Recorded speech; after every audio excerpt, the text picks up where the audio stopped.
welcome to Concert 4. Welcome to this beautiful recording studio at ANU.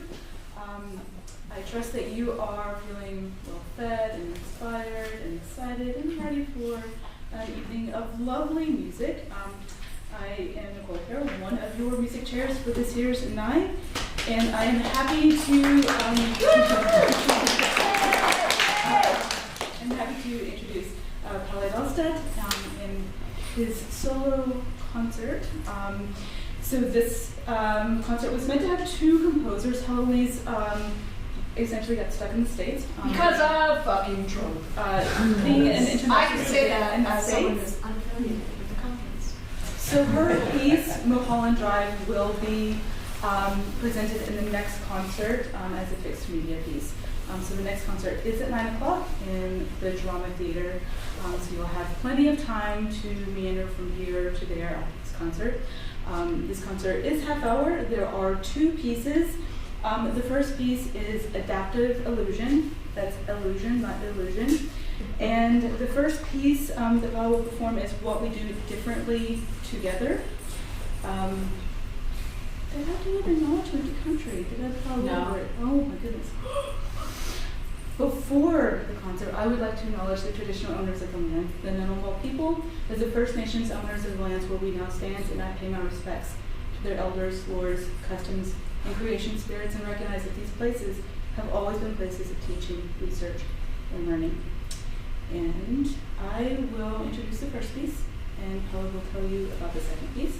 About this piece, What We Do Differently Together, Palle writes, in this performance lecture, the pianist performs and improvises on or with 5 different interactive algorithms and simultaneously discusses how it feels playing with them, how their different interactive qualities affect the musical outcome, and what the human-machine situation does to us. It is a statement about the essence of process, the nature of agency, and what different types of algorithms bring to human creative process, told from a situation of being entangled with the algorithms while trying to make music.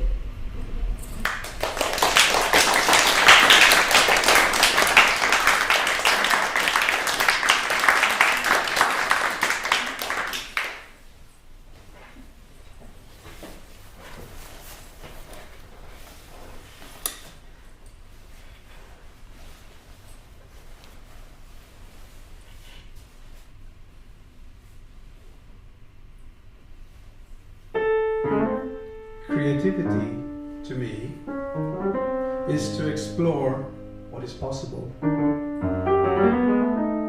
The possible is here defined by what I can do with the piano, with my hands and arms, and how the piano responds to my gestures. The possible unfolds in a process over time, in an improvised dialogue, sometimes between people. You are all great improvisers. Every dialogue is an improvisation. Sometimes between the musician and his instrument. The conditions for dialogue can be very different. In different situations, in different places.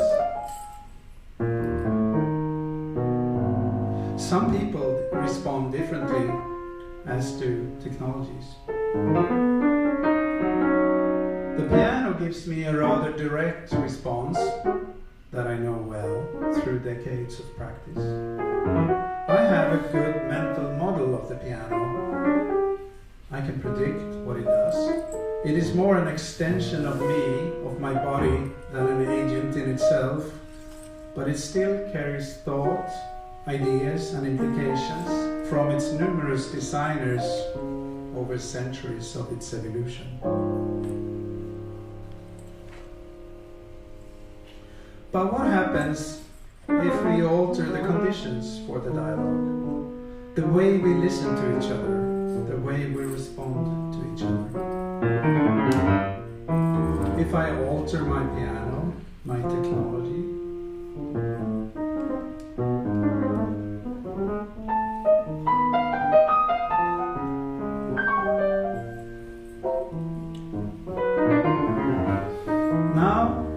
play with a delayed copy of myself.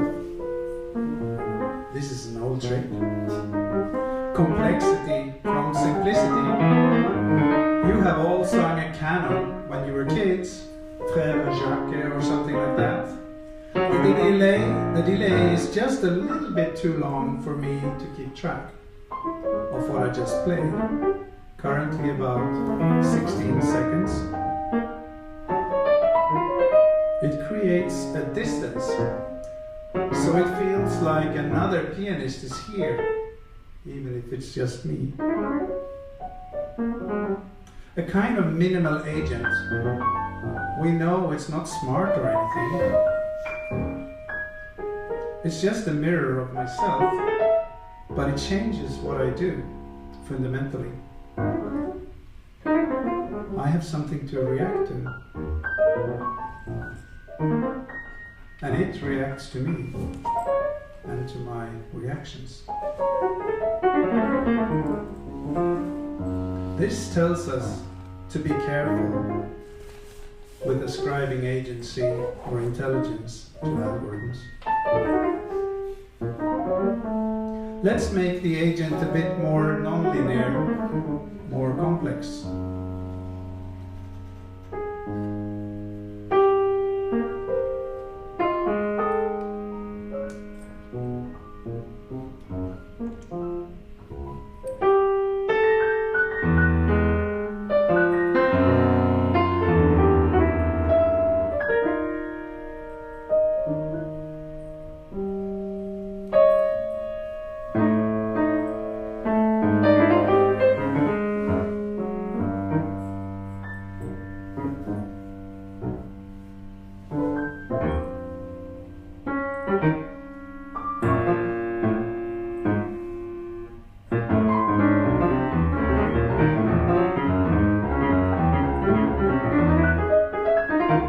Here my playing interacts with 4 virtual pianists.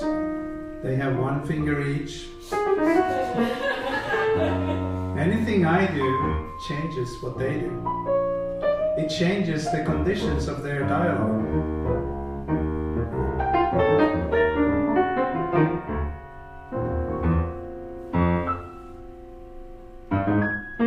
This system is complex and chaotic, also in a strict mathematical sense.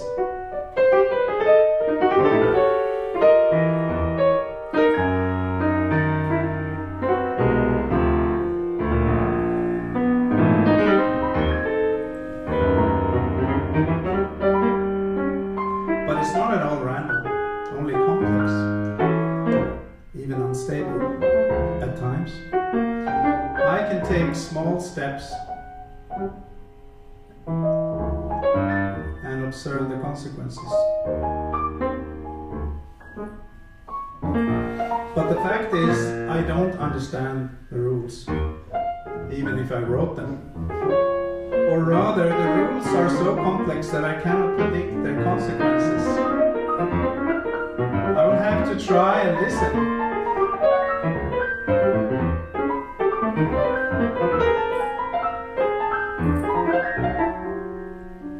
Probe, ponder, and react. And they react to me and to my reactions.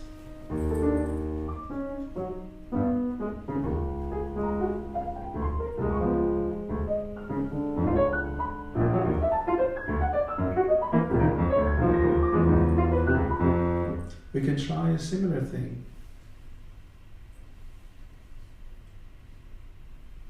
But based not on the notes I play, but on the sounds.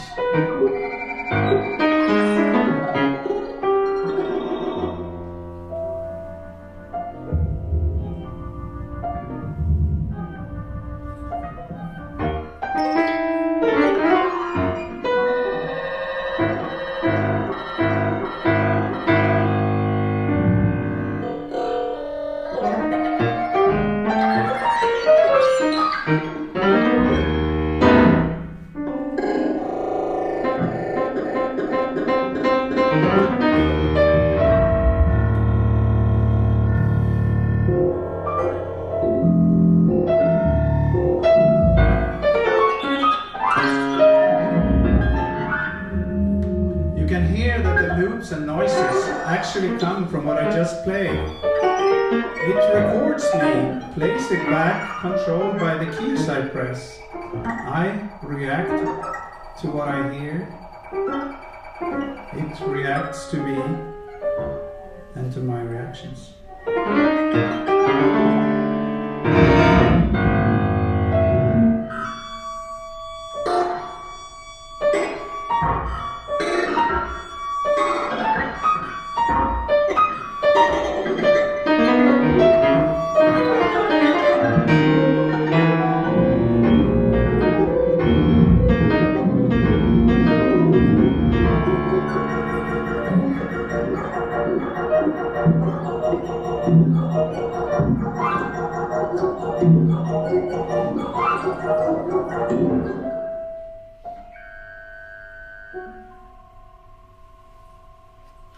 Let's see what happens if I alter the timbre of the instrument. Letting the acoustic instrument play on virtual strings.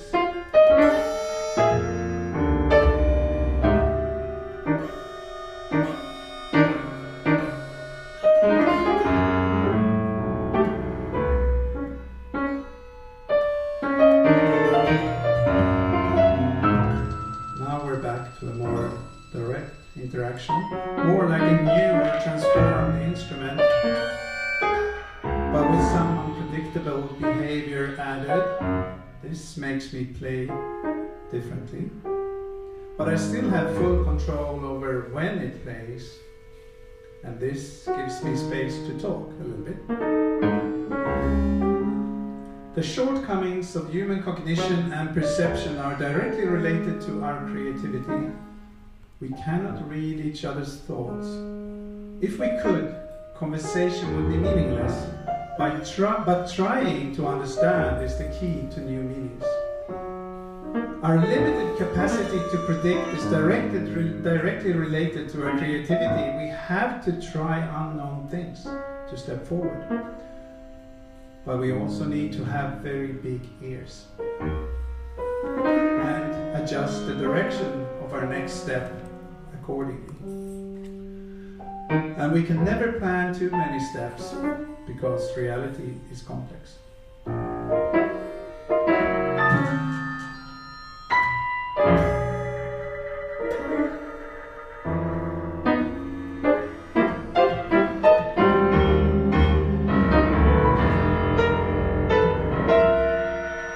Improvisation is like life. There is no script, only different modes of interaction.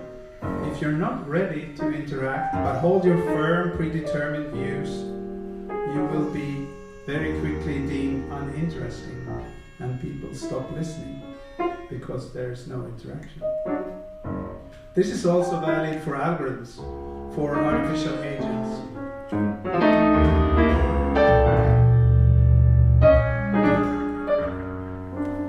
So, what about agency?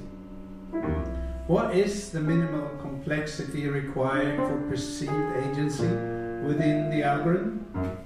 That is, for us to think that the computer is smart. We've seen a few examples, but they're really quite simple. Maybe this is just you and me, ascribing agency to the algorithms based on our own shortcomings, our brain's computational limitations. Finally, let's look at a very simple machine learning.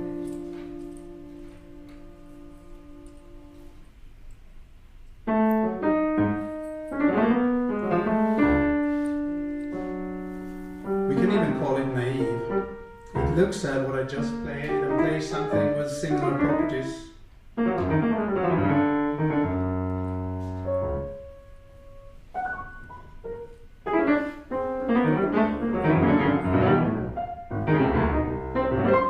I can learn how it works, steer it in a certain direction.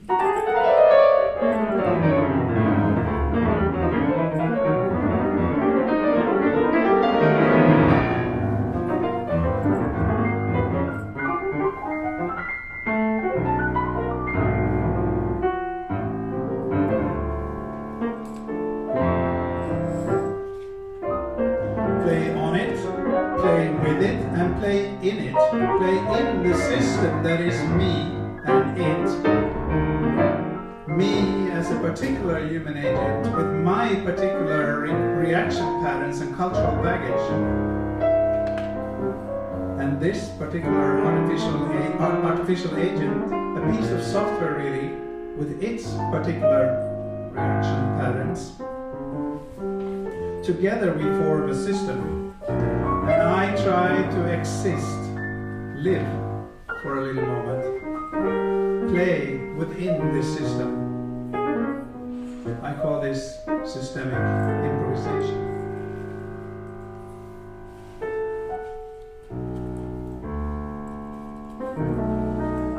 You have now heard a human agent interact with some very, very simple artificial agents.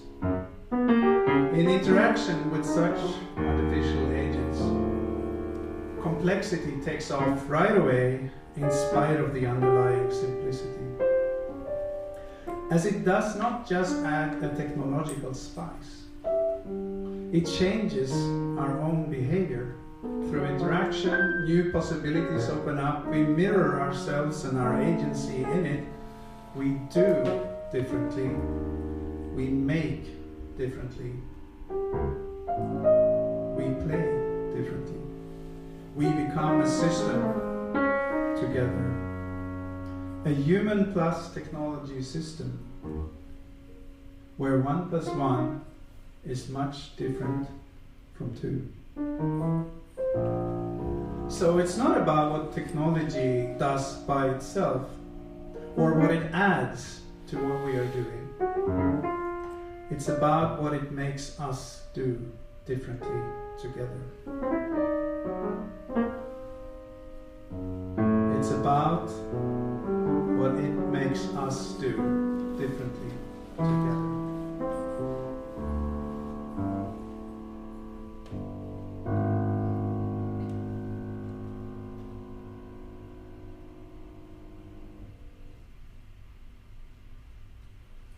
Thank you.